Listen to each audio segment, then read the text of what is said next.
இப்போது நம்முடைய தனக்கோடி ஐயா அவர்கள் சிறப்பான அவருடைய அனுபவத்தில் எதிரடி நட்சத்திரத்தை வைத்து எப்படி பலன் சொல்ல வேண்டும் அப்படின்ற ஒரு அனுபவமான நுணுக்கத்தை இப்பொழுது பதிவு செய்ய இருக்கின்றார்.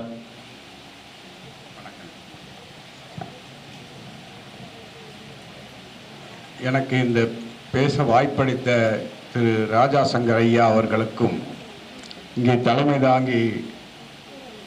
தாங்கி நடத்தி கொண்டிருக்கும் திரு தங்கபாண்டியன் ஐயா அவர்களுக்கும் முகுந்தன் முரளி ஐயா அவர்களுக்கும் எனது முதற்கண் நன்றியை தெரிவித்துக் கொள்கிறேன். மற்றும் இங்கு அமர்ந்திருக்கும் அனைத்து ஜாம்பவான்களையும் ஜோதிடர்களையும் ஜோதிட ஆர்வலர்களையும் வணங்கிக் கொள்கிறேன். மேலும் எனக்கு இந்த ஜோதிடத்தை கற்றுக் கொடுத்த அனைத்து குருமார்களையும் வணங்கி எனது உரையை தொடங்குகிறேன். இப்போ முகுந்தன் முரளி ஐயா ஒரு 3 கிரக நிலை சொன்னார். இந்த 3 என் ஜாதகத்தில் இருக்கு. என் ஜாதகத்தை பார்த்த மாதிரியே இருக்கு. ஏன்னா சனி லக்னாதிபதி அனுச சாரத்தில் நிற்கிறார், சூரியன் உத்திரம் சாரத்தில் நிற்கிறார், சனி 10ல் இருக்கார். அப்படி நீங்க சொன்னது அப்படியே என் ஜாதகத்தை பார்த்த மாதிரி இருந்தது எனக்கு. நன்றி ஐயா. சரிங்க. இப்போ நம்ம ஒரு ஜாதகத்தை எடுத்தோடனே அவங்க சொன்ன மாதிரி லக்னாதிபதி பொசிஷன் பார்க்குறோம். ஒவ்வொருத்தருக்கும் 4ஆம் அதிபதி எப்படி இருக்காரு, 9ஆம் அதிபதி ஃபஸ்ட்டு 1, 5, 9க்கு தான் போகிறோம் நம்ம. ஆனால் இந்த 1, 5, 9க்கு போனால் கூட அந்த திசா புத்தி நேரத்தில், அதாவது நம்ம சொல்கிறோம் இல்லைங்களா, சாரம் பார்க்கவில்லை என்றால் சோரம் போய்விடுவார்கள்னு ஒரு பழமொழி இருக்குது. அந்த மாதிரி இந்த எதிரிடை நட்சத்திரங்களுக்கு சாரங்கள் தான் உயிரே. ஆக்சுவலாக பார்த்தீங்கன்னா நான் இன்னைக்கு பேச வந்தது நம்ம வேத ஜோதிடத்தில் என்ன சொல்லியிருக்காங்க அப்படிங்கிறத பற்றி ஒரு இது சொல்லலான் இருந்தேன். ஒன்று அதை முடிச்சுட்டு நான் சொல்லிடுறேன். நான் இப்போ இந்த எதிரடை நட்சத்திரங்கள் நீங்கள் எடுத்து பார்த்தீங்கன்னாவே 1, 5, 9 தொடர்பு இருந்தாலும் அவங்க ஒருவருக்கொருவர் எதிரடை நட்சத்திரத்தில் நின்றுட்டாங்க அப்படின்னா அந்த தொடர்பு வேலை செய்யாது. ஜாதகத்தை சாதாரணமாக பார்த்தோன்னா 1, 5, 9 தொடர்பு இருக்குது, நல்லா இருக்கும். 1ஆம் அதிபதி 9ஆம் அதிபதி தொடர்பு இருக்குது, 1, 5 தொடர்பு இருக்குன்னு சொல்லுவோம். ஆனால் அவங்க நிற்கக்கூடிய நட்சத்திரங்கள் ரொம்ப முக்கியம். அந்த நிற்கக்கூடிய நட்சத்திரங்கள் ஒருத்தருக்கு ஒருத்தர் எதிரடையில் வந்துட்டாங்கன்னா கண்டிப்பாக அது வேலை செய்யாது. ஒரு ஜாதகத்தில் பலன் சொல்றதுக்கு முற்றுப்புள்ளி வைக்கக்கூடிய சக்தி உள்ளது எதிரடை நட்சத்திரம். இது இப்படி இருக்கலாம் இருக்கும் அப்படின்னு நம்ம சொல்றோம்னா கூட அந்த முற்றுப்புள்ளி எங்க வைக்கலாம்னா எதிரடை நட்சத்திரங்களை தான் வைக்க முடியும். இதுவும் பாரம்பரியம்தான். திரு தயானந்த சரஸ்வதி சுவாமிகள் இதை பிரித்து தனியாக எடுத்து கொடுத்துருக்காரு. அவ்வளோதான். அது எல்லாரும் தெரிஞ்சுக்கிட்டா நம்ம அந்த ஜாதக பலனில் ஒரு முற்றுப்புள்ளி வைக்கலாம். அதே மாதிரி பார்த்தீங்கன்னா நம்ம சமஸ்கிருத வேத காலத்தில் என்ன சொல்லியிருக்காங்கன்னா கிருத்திகை நட்சத்திரம் தான் முதல் நட்சத்திரம், அஸ்வினி பரணி கிடையாதுன்னு தான் சொல்லியிருக்காங்க. ஆரம்பம் கிருத்திகை நட்சத்திரம் தான். அவங்க கொடுக்கறதே என்ன சொல்றாங்கன்னா அஸ்வினி பாதம் பரணி உள்ளங்கால் தான் சொல்றாங்க. 27 நட்சத்திரத்துக்குமே கிருத்திகை தான் தலை. இப்போ நம்ம நோய் பற்றி பார்க்குறோம். இந்த நோய் பார்க்குறப்ப நம்ம என்ன சொல்கிறோம், 1ஆம் பாகமும் தலை, காலபுருஷனுக்கு 1ஆம் பாகம் தலைன்னு சொல்கிறோம், இல்லைன்னா லக்னத்திற்கு 1ஆம் பாகம் தலைன்னு சொல்கிறோம். ஆனால் கிருத்திகை நட்சத்திரம் தான் தலை அப்படின்னு வேத சாஸ்திரத்தில் சொல்லப்பட்டிருக்கு. இந்த நட்சத்திரங்கள் 6ஆம் பாகவத்தில் எங்கெல்லாம் தொடர்பு வருதோ 27 நட்சத்திரங்களுக்கு 27 உறுப்புகள் சொல்லப்பட்டிருக்கு. இந்த உறுப்புகள் சொல்லப்பட்டிருக்கிறது பார்த்தீங்கன்னா எங்க இந்த நட்சத்திரங்களை போய் 6ஆம் பாவத்தில் சம்பந்தப்பட்டுருச்சுன்னா கண்டிப்பா அது சம்பந்தப்பட்ட நோய் அந்த திசா புத்தியில் அந்த ஜாதகருக்கு வந்தே தீரும். பர்மனண்டா இருக்குங்கிறதெல்லாம் கிடையாது. அந்த திசா புத்தியில் அந்த நோய் வந்தே தீரும்னே சொல்றாங்க.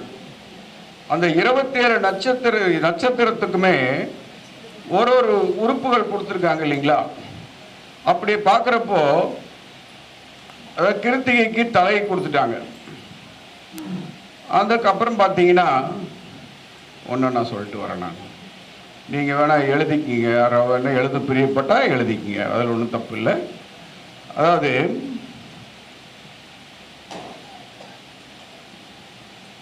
அது அஸ்வினி வந்து பாதத்தின் மேல் பகுதி, பரணி வந்து உள்ளங்கால், கிருத்திகை தலை, ரோகிணி நெற்றி, மிருகசீடம் புருவம், திருவாதிரை கண்கள், புனர்பூசம் மூக்கு தொண்டை ரெண்டுக்கும் கொடுக்குறாங்க. அதே மாதிரி பூசம் முகத்துக்கு கொடுக்குறாங்க. ஆயில்யம் காது, மகம் உதடு, வாய்க்கும் மகமே வரும். அதே மாதிரி பூரம் எடுத்துக்கிட்டிங்கன்னா வலது கை, உத்திரம் எடுத்துக்கிட்டிங்கன்னா இடது கை, அஸ்தம் வந்து கை விரல்கள் எப்பவும் போல, சித்திரை கழுத்து, சுவாதி மார்பு, விசாகம் மார்பு ஸ்தானம், அதாவது மார்புக்கு உள்ள இருக்க பகுதியை விசாகம் அப்படிங்கிறாங்க, மேல் பகுதி சுவாதி, உள்பகுதி அதாவது அனுச நட்சத்திரத்துக்கு அடிவயிறு, கேட்டைக்கு உடலின் வலதுபுறம், அந்த மாதிரி ஒவ்வொன்றுக்கும் சொல்லிகிட்டே வர்றாங்க. இப்படி நம்ம சொல்கிறப்ப பார்த்தீங்கன்னா பின்னால் பூராடத்து எடுத்தீங்கன்னா முதுகுக்கு கொடுத்துட்றாங்க, உத்திராடத்துக்கு தொப்புள் பகுதி கொடுக்குறாங்க, திருவோணத்துக்கு இடுப்பு, அவிட்டத்துக்கு உட்காரும் பீடம் அதாவது நம்ம பின்பகுதி சொல்கிறாங்க, சதயம் வலது தொடை, பூரட்டாதி இடது தொடை, உத்திரட்டாதி முழங்கால், ரேவதி கணுக்கால். இந்த கணுக்காலுக்கு அப்புறம் தான் அஸ்வினி பாதம், பரணி உள்ளங்கால். இப்படி தான் வேதத்தில் சொல்லப்பட்டிருக்கு. இந்த நட்சத்திரங்கள் எல்லாம் எப்பப்பெல்லாம் 6ஆம் அதிபதி கூட சம்பந்தப்படுதோ அப்போ அந்த பாகம் சம்பந்தப்பட்ட நோய்கள் வரும். அந்த 6ஆம் பாகம் எந்த கிரகத்தின் அதிபதி அப்படியோ அந்த கிரகத்தின் அதிபதியும் சேர்த்துக்கணும் அந்த இடத்துல.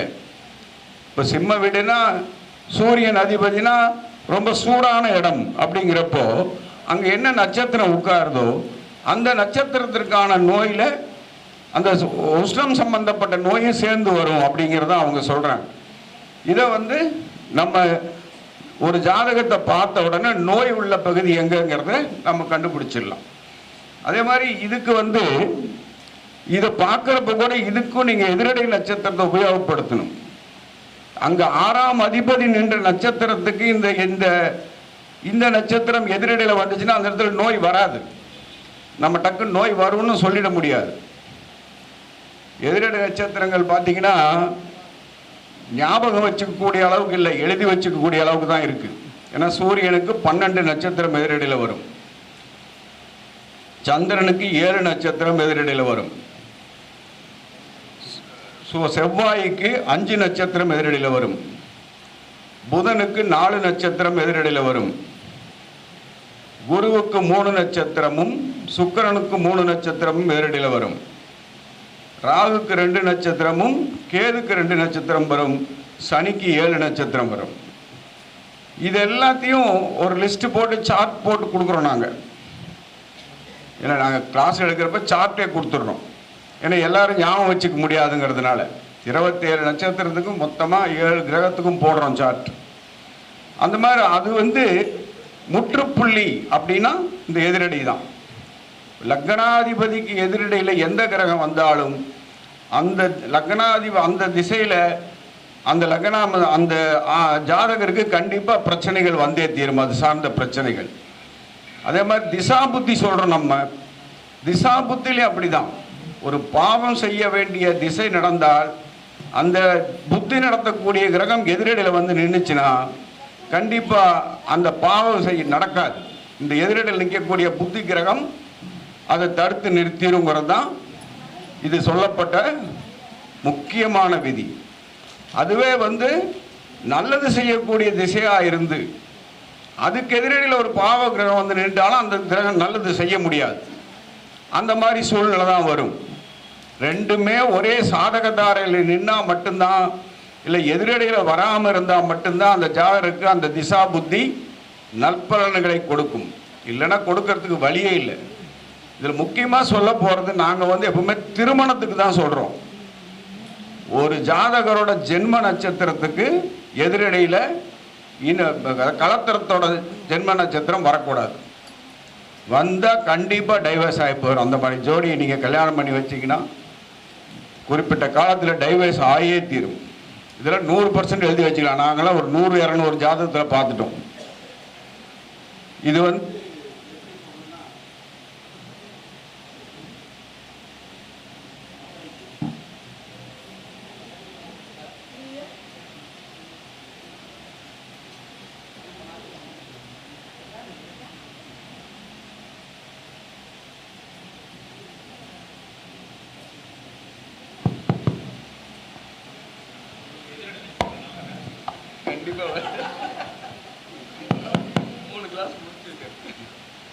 அதனால ஒவ்வொரு தடவையும் நீங்க அது கவனிச்சு பார்க்கணும். இந்த எதிரடி நட்சத்திரங்களை ஒவ்வொருத்தரும் தெரிஞ்சுக்கிட்டா மட்டும்தான் பலன்களில் ஒரு முற்றுப்புள்ளி வைக்க முடியுங்கிறது என்னோட கருத்து.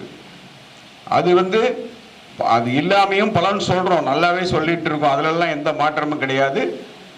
இருந்தாலும் இது வந்து ஒரு முற்றுப்புள்ளி வைக்கிற கதை கொண்டு போயிடலாம். மெயினா திசா புத்தியில இது அற்புதமா வேலை செய்யும். அப்போ வந்து நம்ம 6, 8, 12 திசாபுத்தி நடக்குது, பாதகாதிபதி திசாபுத்தி நடக்குதுன்னா கூட அந்த திசைக்கு எதிரடையில புத்தி, அவருக்கு எதிர்ப்பு நட்சத்திரத்தில் புத்தி வந்து நின்றுச்சுன்னா கண்டிப்பா அந்த பாதகாதிபதி பாதகத்தை செய்ய முடியாது, நல்லா தான் இருக்கும். 6, 8, 12 இருந்தாலும் அந்த நேரத்தில் தீமை நடக்காது. அந்த எதிரடையில் நிற்கக்கூடிய கிரகம் அதை தடுத்து நிறுத்துங்கிறது தான் விதி. இது நீங்க சாதாரணமாக கோள்களின் கோலாட்டம் புக்கில் வாங்கி படிச்சாவே நிறைய இருக்கு. ஆனால் புக்கை படித்து தெரிந்துக்கிறத விட ஒரு நல்ல குருநாதர்கிட்ட படித்தாதான் புரியுங்கிறது தான் விதி. ஏன்னா ஒவ்வொரு தடவையும் நான்லாம் வந்து என்னோட குருநாதர் திரு மந்திராச்சலம் ஐயா, அவர்கிட்ட தான் நான் படித்தேன். இந்த கிளாஸை மட்டும் 2 தடவை படித்தேன். நான் ஒவ்வொரு தடவை 8000 ரூபா ஃபீஸ் கட்டி படித்தேன். அதனால தான் இந்த அளவுக்கு நான் சொல்ல முடியுது. ஒரு தடவை படித்து கூட அதை புரிஞ்சுக்க முடியல, புஸ்தகத்தை பற்றி கூட புரிஞ்சுக்க முடியல.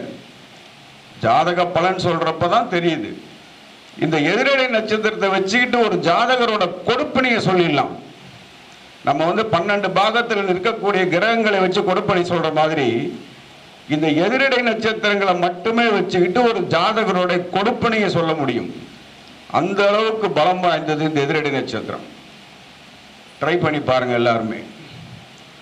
ஒவ்வொரு நோய் பார்க்குறப்போ மெயினாக இன்னைக்கு பேசுகிற இந்த சப்ஜெக்ட் இதுதான். நோயின்னு பார்க்குறப்போ நம்ம வந்து ஒரு பாகவத்தை பார்க்கறத விட அந்த நட்சத்திரம் எந்த உறுப்புக்கு சம்பந்தப்பட்டது, அந்த நட்சத்திரம் நமக்கு வந்து 6ஆம் அதிபதியோடவோ இல்லை 6ஆம் அதிபதி நிற்கிற நட்சத்திரத்துக்கூடவோ சம்பந்தப்பட்டால் அந்த உறுப்பு சம்பந்தப்பட்ட நோய் வரும் அப்படிங்கிறத தைரியமாக சொல்லலாம். பாகவத்தை மட்டும் வச்சு சொல்கிறப்ப கூட கொஞ்சம் டவுட் இருக்கும். பட் இந்த நட்சத்திரத்தையும் கூட சேர்த்துக்கிட்டிங்கன்னா 100% சரியாக சொல்ல முடியும் அப்படிங்கிறத சொல்லிட்டு ஐயா துண்டு எடுத்துட்டாரு. அதனால் நான் இந்த உரையை இத்தோடு முடித்துக் கொள்கிறேன். நன்றி, வணக்கம்.